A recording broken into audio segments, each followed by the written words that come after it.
175 knots. That's how fast the Challenger 650 was traveling when something went catastrophically wrong on the runway in Bangor, Maine. 175 knots, that's 201 miles per hour. That's fast. Really fast. In fact, that's significantly faster than the Challenger needed to be going to take off.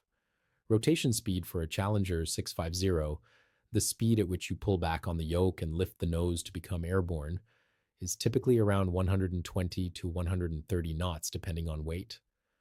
So at 175 knots, this aircraft had plenty of speed, more than enough speed, excess speed, the kind of speed that should give you margin, should give you safety, should give you options. And yet 45 seconds after being cleared for takeoff, that aircraft was upside down on the runway and 6 people were dead. Today, we need to talk about one of aviation's most counterintuitive truths. Speed doesn't always equal safety. Having plenty of airspeed doesn't guarantee you'll survive. Because in the case of the Bangor crash, the crew had all the speed they needed. What they didn't have was clean wings, and that made all the difference. This is the story of why 175 knots wasn't enough to save them. Let's start by understanding what 175 knots means in the context of a Challenger 650 takeoff. Aviation speeds are measured in knots, which are nautical miles per hour. 1 knot equals 1.15 statute miles per hour, so 175 knots is approximately 201 miles per hour. For a business jet like the Challenger 650, there are several critical speeds during takeoff. V1 is your decision speed. Below V1, if you have a problem, you abort the takeoff and stop on the remaining runway. Above V1, you're committed to flying, even if you lose an engine because you don't have enough runway left to stop safely.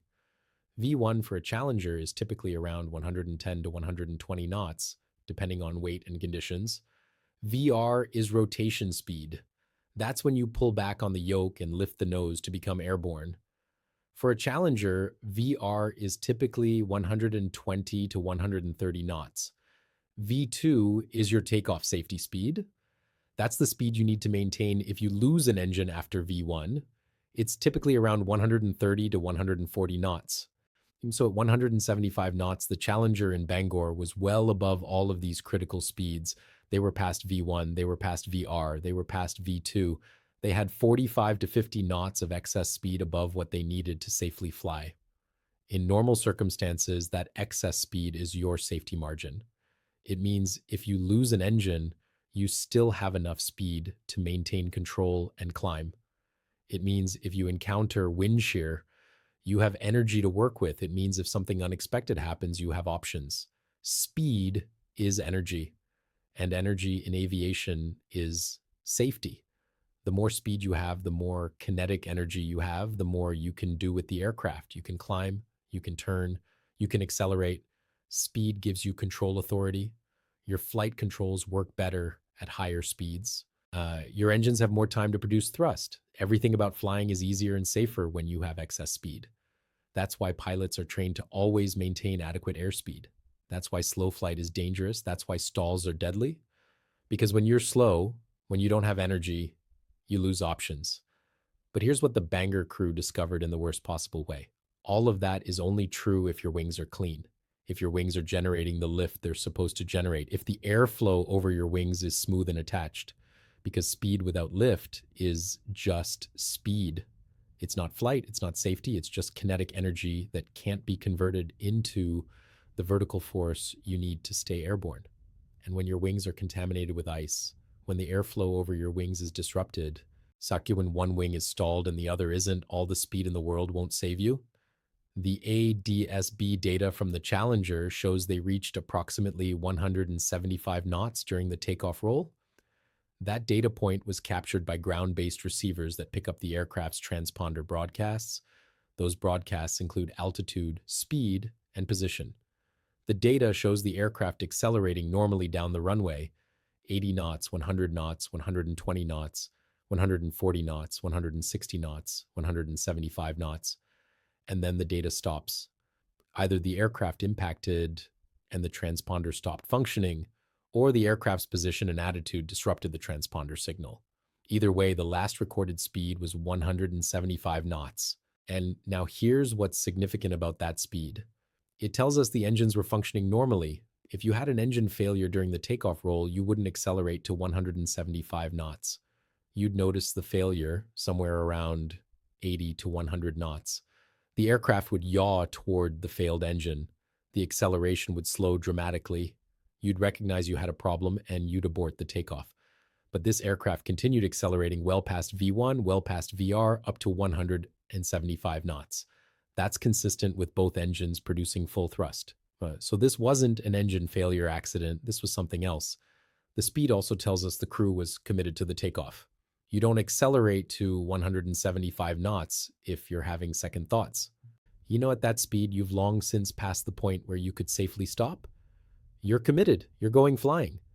The crew clearly believed they had a good aircraft and good conditions. They accelerated aggressively. They didn't hesitate. They didn't abort. They thought they were fine. And in terms of engine performance and speed, they were fine. What they didn't know was that their wings were contaminated. Let's talk about what happens during rotation on a normal takeoff versus what happened in Bangor. On a normal takeoff, when you reach VR, you smoothly pull back on the yoke, the nose comes up, the angle of attack increases. As the angle of attack increases, the wings generate more lift. At a certain point, typically around 10 to 12 degrees angle of attack, the lift exceeds the weight and the aircraft becomes airborne. The main wheels leave the runway. You're flying, you continue to accelerate, you climb away. The entire sequence is smooth and predictable. Both wings generate equal lift. The aircraft remains wings level. You have full control. But when your wings are contaminated with ice, the sequence breaks down. As you pull back on the yoke and increase angle of attack, the contaminated airflow over one or both wings separates earlier than it should. The wing stalls at a lower angle of attack than normal. And critically, if the contamination is asymmetric, if one wing has more ice than the other, one wing will stall before the other. Let's say the left wing has more contamination than the right wing. You pull back on the yoke, both wings increase angle of attack. At around 8 degrees, the left wing stalls, the airflow over the left wing separates. Its lift on that wing drops dramatically. But the right wing is still generating full lift. It's still producing 10,000 pounds of upward force. The left wing is now producing maybe 5,000 pounds. That 5,000-pound differential creates a rolling moment. The aircraft rolls left, the left wing drops, the right wing rises, and this is where speed becomes irrelevant because the roll isn't caused by lack of speed, it's caused by asymmetric lift. You can be going 200 knots, you can be going 300 knots, doesn't matter if one wing is stalled and the other isn't, you're going to roll. And the faster you're going, the more violent that roll is going to be. At 175 knots, the aerodynamic forces acting on the aircraft are enormous. The dynamic pressure at that speed is roughly 3 times what it is at 100 knots. Dynamic pressure is proportional to the square of velocity. So if you double your speed, you quadruple the dynamic pressure. At 175 knots, every square foot of the aircraft is experiencing massive air loads. When one wing stalls at that speed, when the lift differential develops, the rolling moment is huge. The aircraft doesn't just gently roll, it snaps. The roll rate can exceed 60 degrees per second. That means you go from wings level to 60 degrees of bank in 1 second. From 60 degrees to inverted in another second. 2 seconds from wings level to upside down. And there's nothing the pilot can do to stop it. Aileron inputs are ineffective because the ailerons are on the outer portion of the wing, the part that's stalled. Rudder inputs might help slightly, but not enough. The physics are in control now. The aircraft is going to roll until it hits the ground. Here's why speed couldn't save them. In a normal aerodynamic situation, speed gives you options because it gives you control, authority, and climb capability. If you're at 200 knots and you need to climb, you can pull back on the yoke and convert that airspeed into altitude. You're trading kinetic energy for potential energy. If you're at 200 knots and you need to turn, you can bank steeply and turn quickly. The high speed gives you plenty of lift to support the turn. But all of that assumes your wings are generating lift normally. When one wing is stalled, when the airflow is separated, that wing isn't generating lift regardless of your speed. You can't trade speed for altitude if your wings aren't producing lift. You can't turn if one wing isn't working. The speed is meaningless. Let me give you an analogy. Imagine you're driving a car at 100 miles per hour and suddenly your left front wheel falls off. You have plenty of speed, plenty of kinetic energy. But that energy can't help you maintain control because you've lost a fundamental component that you need for directional control. You're going to crash, and the fact that you were going 100 miles per hour instead of 50 doesn't help. In fact, it makes it worse because the forces are higher. That's what happened to the Challenger. They had plenty of speed, but one wing wasn't working, and the speed couldn't compensate for that fundamental loss of lift. Now let's talk about the recovery options at 175 knots with an asymmetric stall. In theory, if you have enough altitude, you can recover from an asymmetric stall. The procedure is counterintuitive but straightforward. You need to reduce angle of attack immediately.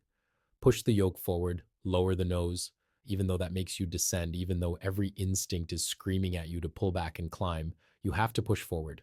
Reducing angle of attack allows the stalled wing to unstall. The airflow reattaches. Once both wings are generating lift again, once you have symmetric lift, you can start a normal recovery. Add power, level the wings, arrest the descent, climb away. But that procedure requires altitude. You need at least 500 feet, probably more, because during the recovery, in Deitch, you're going to descend. You're going to lose altitude. If you're at 3,000 feet when the stall happens, you can recover. If you're at 50 feet, you can't. You'll hit the ground before the aerodynamics can respond. The Challenger in Bangor was probably at 50 feet or less. When the asymmetric stall occurred, they had rotated, they had lifted off, they were in the air.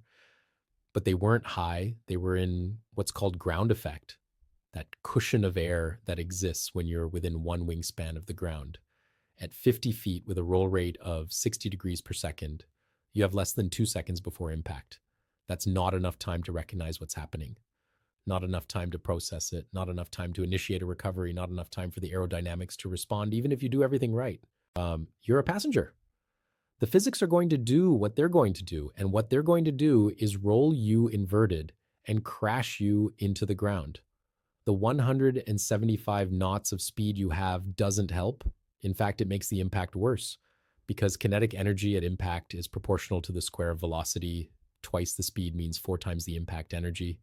The faster you're going when you hit the ground, the more destructive the crash. Let's compare this to other accidents where speed wasn't enough. Air France 447 crashed into the Atlantic Ocean in 2009. That Airbus A330 was in a stall from 38,000 feet all the way down to the ocean surface. During much of that descent, the aircraft had airspeed, sometimes over 200 knots, but the wings were at too high an angle of attack. The airflow was separated. The wings weren't generating lift. All that speed didn't help because the fundamental problem was angle of attack, not velocity. Colgan Air 3404 crashed in Buffalo in 2009. That Bombardier Dash 8 Q400 had adequate airspeed right up until the stall.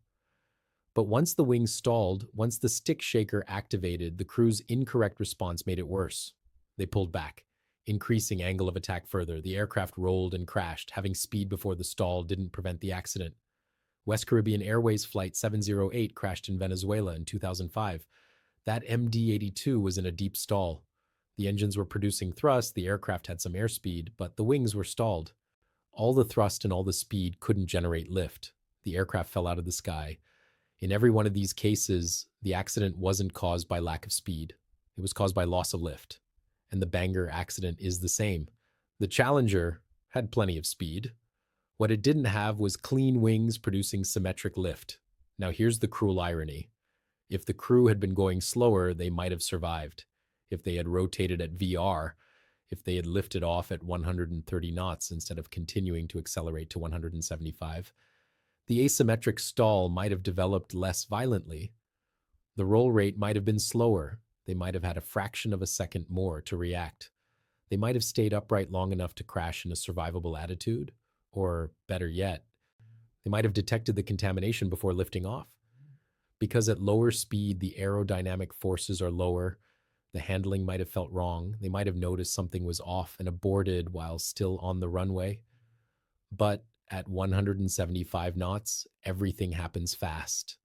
The stall is violent, the roll is rapid, there's no time to react. You go from normal flight to inverted to impact in less than 10 seconds. There's another factor that made the high speed deadly. The Challenger's flight control system is not fly-by-wire. It's a conventional cable and pulley system with hydraulic boost. The controls are directly connected to the flight surfaces. That means the control forces increase with speed. At high speed, the controls are heavy. They require more force to move. When the roll started, when the pilot tried to apply opposite aileron to stop it, he would have been fighting enormous control forces. The ailerons would have been hard to move because of the high dynamic pressure. And even if he could move them, they were on the stalled portion of the wing and wouldn't have been effective. So the high speed not only made the roll more violent, it also made the controls harder to use. It worked against the crew in every possible way. Let's talk about what the crew was probably thinking during those final seconds. They've accelerated to 175 knots. They're well past V1. They're committed. The runway is disappearing behind them. The pilot flying pulls back on the yoke. The nose comes up. They feel the aircraft begin to lift. The main gear leaves the runway. They're airborne. And then suddenly, the left wing drops. It happens fast. Too fast to process. The pilot's immediate reaction is to apply right aileron, try to level the wings. But the controls don't respond the way they should. The roll continues. It's accelerating. The left wing is dropping faster. They're at 45 degrees of bank now. 60 degrees. The ground is rotating in the windscreen. The pilot realizes they're in serious trouble. Maybe he pushes forward on the yoke, trying to reduce angle of attack. Maybe he adds power, trying to climb. But there's no time. The aircraft rolls past 90 degrees. They're inverted. The nose drops. The runway is above them now. They're diving toward the ground upside down, and then impact. The whole sequence probably took less than 5 seconds. From rotation to impact, during those 5 seconds, the 175 knots they had was meaningless. It was just a number on the airspeed indicator. It represented kinetic energy that couldn't be converted into the lift they needed to survive. The engines were producing thrust. The fuel was flowing. The systems were functioning, the pilots were alive and conscious and trying to save the aircraft. But the wings were contaminated, one wing was stalled, and all the speed in the world couldn't overcome that fundamental aerodynamic failure. This is one of the hardest lessons in aviation safety. Speed is not a substitute for proper aircraft configuration. You can't compensate for contaminated wings by going faster. You can't overcome a stall by adding power if you're already at high angle of attack. The fundamentals matter: clean wings, proper angle of attack, symmetric lift. So those are the things that keep you alive. Speed helps only if those fundamentals are in place. The NTSB is going to analyze the speed data as part of their investigation. They're going to ask why the crew accelerated to 175 knots. Was it intentional? Were they trying to build extra margin, or did they simply not realize how fast they were going? In the stress of a winter weather takeoff, it's possible they focused on other things and didn't notice the speed building, or maybe they felt something was wrong and were trying to use speed to overcome it. If the aircraft felt sluggish during the roll, if the rotation seemed heavy, they might have thought more speed would help. They'd be wrong, but in the moment it might have seemed logical. The NTSB will also calculate what would have happened at different speeds. If they had rotated at 130 instead of 175, would the outcome have been different? Maybe. Maybe not. The contaminated wing would still have stalled. The aircraft would still have rolled. But the dynamics might have been slightly different, slightly less violent, possibly survivable. We'll never know. What we do know is that 6 people died with plenty of speed: Tara Arnold, Jacob Hosmer, Shauna Collins, Nick Mastroscusa, and 2 others whose names haven't been officially released. They died, not because they were going too slow, not because the engines failed, not because they ran out of energy. They died because their wings were contaminated with ice that defeated the lift-generating capability of those wings. And when one wing stalled and the other didn't, when the aircraft rolled at 175 knots, 50 feet above the ground, all the speed in the world couldn't save them. Speed is energy, but energy without control is just chaos. Speed is safety, but only if your aircraft can convert that speed into lift. Speed is margin, but only if the fundamentals are in place. The Challenger had 175 knots. It had more than enough speed to fly. What it didn't have was clean wings. And in the end, that's what killed them. 175 knots wasn't enough because speed was never the problem. Ice was the problem. And once the ice contaminated their wings, once the asymmetric stall began, no amount of speed could save them. That's the lesson. That's the tragedy. That's why 175 knots wasn't enough.